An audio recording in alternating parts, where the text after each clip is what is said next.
आइए एक ऐसी दुनिया में चलते हैं जो आज भी हमारी जिंदगी पर असर डाल रही है और हमें अक्सर पता भी नहीं चलता। ये वो दुनिया है जहां से हमारे मॉडर्न साइंस की नींव रखी गई थी। तो चलिए एक बहुत ही बेसिक सवाल से शुरू करते हैं।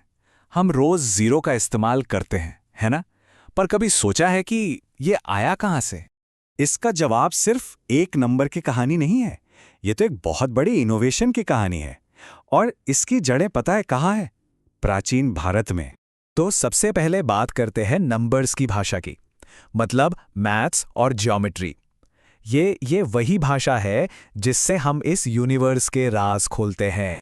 प्राचीन भारत ने मैथ्स को आप कह सकते हैं 3 बहुत बड़े तोहफे दिए। पहला तो हमारा काउंटिंग सिस्टम, जिसे आज दुनिया अरेबिक न्यूमरल्स कहती है। दूसरा डेसिमल सिस्टम। और तीसरा वो जिसने सब कुछ बदल कर रख दिया, जीरो। जीरो की कहानी ना बड़ी मजेदार है। इसकी खोज तो 2nd सेंचुरी बीसी में हो गई थी, लेकिन इसे इसकी असली पहचान दी महान मैथमेटिशियन ब्रह्मगुप्त ने। उन्होंने इसे सिर्फ एक खाली जगह नहीं माना, बल्कि इसे एक असली नंबर का दर्जा दिया। ब्रह्मगुप्त ने ही जीरो के रूल्स बनाए, जैसा कि यहां देख सकते हैं।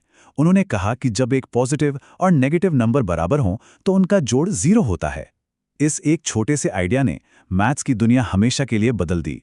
अब जीरो सिर्फ एक निशान नहीं था, बल्कि एक पावरफुल नंबर बन चुका था।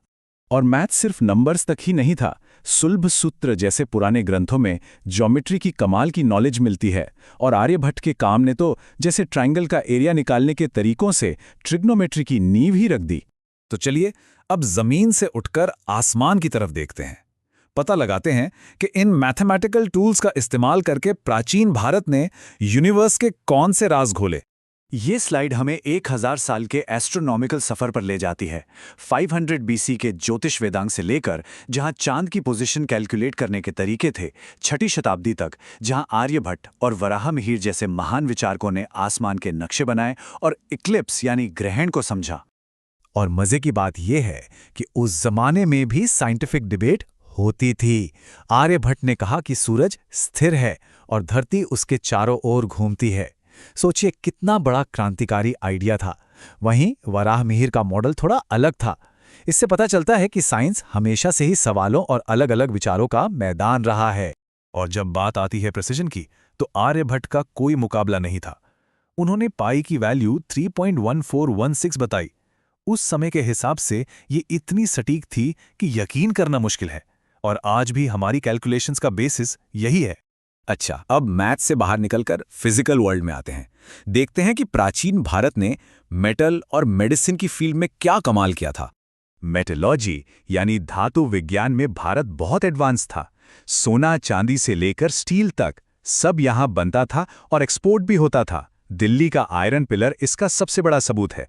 सोचिए, 1600 साल हो गए और आज तक इस पर जंग नहीं लगा। है ना कमाल की बात? और मेडिसिन में आयुर्वेद तो एक पूरी क्रांति थी। इसकी जड़ें अथर्ववेद में हैं और ये सिर्फ बीमारी के इलाज पर नहीं, बल्कि ओवरऑल हेल्थ और वेलनेस पर फोकस करता है। और ये बात तो शायद हैरान कर देगी। सुश्रुत संहिता में उस दौर की सर्जरी के बारे में लिखा है जो आज भी अविश्वसनीय लगती हैं। एनेस्थेसिया का इस्तेमाल, मोतियाबिंद का ऑपरेशन और यहां तक कि प्लास्टिक सर्जरी, जिसे राइनोप्लास्टी कहते हैं, वो भी। सुश्रुत के अलावा चरक का भी मेडिसिन में बहुत बड़ा योगदान था। उन्होंने इस बात पर फोकस किया कि सही डाइट से बीमारियों को कैसे रोका जा सकता है, एक ऐसा विचार जो आज भी उतना ही रिलेवेंट है। तो ये सब सिर्फ इतिहास की बातें नहीं हैं। ये एक ऐसी विरासत है, एक ऐसी लेगेसी है जो आज भी हमारी जिंदगी का हिस्सा है, भले ही हम उसे हर रोज नोटिस ना करें। जरा सोच कर देखिए, हमारे फोन की स्क्रीन पर जो नंबर्स दिखते हैं, उनसे लेकर मॉडर्न सर्जिकल टेक्निक्स तक, इन सब की नींव कहीं ना कहीं प्राचीन भारत में रखी गई थी। ये वो अनदेखी बुनियाद है जिस पर हमारी आज की दुनिया खड़ी है। और ये हमें एक बहुत ही इंटरेस्टिंग सवाल पे लाके छोड़ता है। ऐसे और कौन से छिपे हुए इतिहास हैं जो आज हमारी मॉडर्न दुनिया को शेप दे रहे हैं? सोचने वाली बात है ना?